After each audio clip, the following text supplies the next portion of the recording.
തെരഞ്ഞെടുക്കപ്പെടുന്നവർ ജനപ്രതിനിധികളാണ്. Vote ചെയ്തവരുടെയും vote ചെയ്യാത്തവരുടെയും പ്രതിനിധിയാണ് ഞാനെന്ന ഒരു ബോധം ഓരോ മെമ്പർക്കും ഉണ്ടായിരിക്കണം.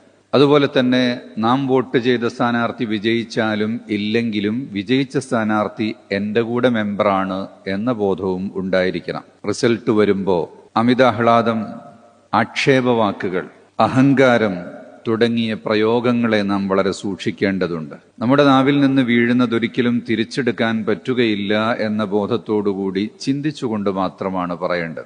തെരഞ്ഞെടുപ്പ് ക്രിയാത്മകമായൊരു സംവിധാനമാണ്.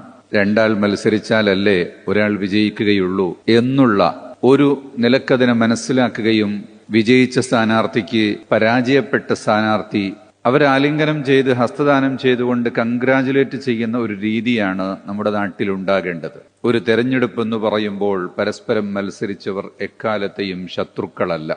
രണ്ടു പക്ഷത്തു നിന്ന് വോട്ട് പിടിച്ചവരും എപ്പോഴും ശത്രുക്കളല്ല. അതൊരു മത്സരത്തിന്റെ ഗോതയിലുള്ള ഒരു പ്രക്രിയ മാത്രമാണ് എന്ന് മനസ്സിലാക്കുകയും വേണ്ടതുണ്ട്.